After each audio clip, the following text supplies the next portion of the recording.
Hello everyone, welcome to the Complete Sports Updates, and this is the show where the latest and trending stories in the world of sports are brought to you. My name is Abib Kuranga, and our guest for today is Deboya Mosu. Together we shall be taking through the rounds as far as sports and stories in today's episode is concerned. And welcome to the show, Boy, and how are you doing today? Thank you. It's good to be back on the show again. I'm good. Absolutely, it always feels good to be back on the Complete Sports Updates. Following a 21-year hiatus, the Unity Cup is finally back. The tournament, which reflects the growing commercial importance in African and Caribbean football in the United Kingdom, will feature four national teams, including the Super Eagles of Nigeria, the Black Stars of Ghana, the Reggae Boys of Jamaica, as well as the Trinidad and Tobago in a tournament which is going to hold in London, England. Right here on Complete Sports Updates, we shall assess the Super Eagles ahead of the competition. Which players should be invited in this to the national team, as well as will this competition serve as a much needed boost for Eric Chelle ahead of the remaining matches of the 2022 FIFA World Cup qualifying matches. So, well, our guest for today will actually break everything down to bits. So, welcome once more, Boy. Yeah, thank you. Following the 21 years of absence, the Unity Cup is actually back with Nigeria, Ghana, Jamaica, and the Trinidad and Tobago in a four-team invitational tournament right there. And the Brentford Community Stadium will actually be the host of this competition. So, what say you about this competition that will be going live for the first time in 21 years? Well, I think it's an opportunity for the Super Eagles head coach Eric Chelle to try out new players. We all know when he came on board on the job, there was no time for him to at least see some of the players or probably new guys before the World Cup qualifiers against Rwanda and Zimbabwe in March. So this time around, he has an opportunity to try some new guys to see if they will be able to figure in his plan ahead of the World Cup qualifiers. I think it will be a good preparation for the Super Eagles for the World Cup qualifiers. And don't forget the fact that they will also play Russia in another friendly in Moscow on April 6th. So it's a good one for the Super Eagles. At least looking at the caliber of teams that will be on parade, I think Jamaica, Trinidad and Tobago, you can easily see they are not one of the two of the best footballing nations in the world. Yeah. But a friendly is a friendly.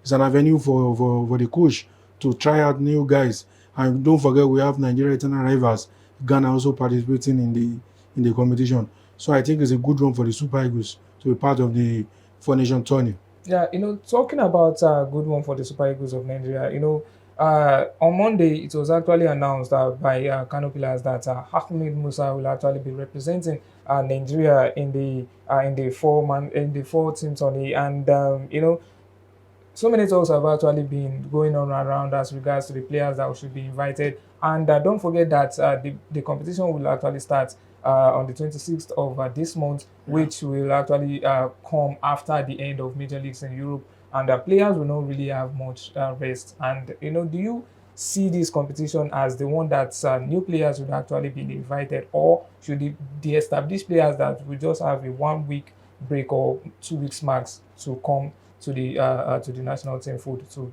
participate in this competition? Well, just like I said earlier, it's an opportunity for the coach. So the Super Eagles, going by the antecedents, you can expect some of the old guys to pull out of this game because of this tournament, because they will feel probably after a long season they deserve a rest. Yeah. But it has to do with their commitment. But if you look at it, it's an opportunity, just like I said, for the coach to at least, we have a lot of guys who have done well at their respective club sides this season. Don't forget the previous window, we have some new guys who were invited by the coach. So I think this time around is an avenue for, we have some guys who are aging in the team. If you look at the captain, William Trustegong, probably has like 2-3 years left with the team.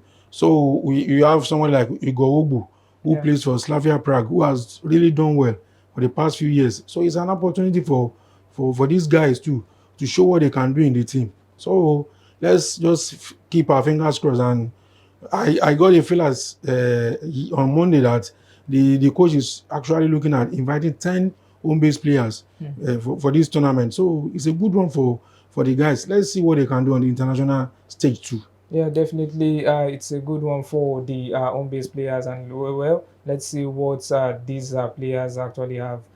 Do they have what it takes to actually play an incredible amount of matches as regards to this competition right there? So, boy, still on this topic, we've actually talked about playing quality oppositions in order to make yourself feel that you can actually compete with the big guns. You know, Ghana, no doubt they are Nigerians are eternal rivals. Jamaica as well as at Trinidad and Tobago. Looking at the current world rankings of these teams, comparing them as regards to the teams that Nigeria should be playing ahead of their FIFA World Cup qualifying matches. Don't forget the fact that Nigeria still want to qualify and they are very, very at a disadvantage as regards to qualifying. So, do you think these qualities of opponents will actually serve as a much needed one for them to go all the way to play as much as expected in the FIFA World Cup qualifiers? Well, I think the most important thing is for the team to engage in friendlies. I remember in the years past, we used to complain about the Super Eagles not making use of the FIFA window. But this time around, for the past few years now, we have seen the team engage in quality friendly matches. Even though this time around, you can't say Jamaica or Trinidad and Tobago, like I said, are two of the biggest footballing nations in the world. But still, it's an opportunity for the team to at least play for the coach to at least try out new guys. Just like you said earlier, someone like Ahmed Musa he is going to be part of the team. At least his club Kano Pillars broke the news on Monday that he will lead the team to London for the tournament. Ahmed Musa is somebody who has really done well for Kano Pillars since he rejoined the club this season. He has scored on a consistent basis for Pillars and also had a couple of assists too. In their last game against Kano Pillars, he was a thorn in the flesh of the Rivers United defenders. So if Musa can still do it on a regular basis, high level in the Nigerian Premier League, I think he deserves a chance in the Super Eagles too. So let's just wait and see what the guy can do, because I think for the past 2 years now he has not been invited to the close to 2 years. He was last with the team at the last AFCON. So if you can do it in the Nigerian Premier Football League, a tough league for that matter, play 90 minutes. So I think he still deserves a chance in the Super Eagles. Yeah, talking about Ahmed Musa, the man who actually moved to Kano Pillars ahead of the January window, and he has actually been that super signing for the Kano Pillars side right there. And we do hope that he will translate his current form to the Super Eagles of Nigeria and ensure that the team right there go all the way to win the tournament. That I think they are actually the defending champions, where they defeated the Republic of Ireland in 2004, 3-0, where Benetia as well as Bafin Martins actually scored the goal right there. So let's go over to Europe, boy. And so many stories are actually making up the headline, but the one that have been on the lips of so many people actually is about the top five race in the English Premier League. Liverpool have been confirmed the champions of England, with Arsenal second place, even though they are actually 3 points ahead of Manchester City. Manchester City also third place position.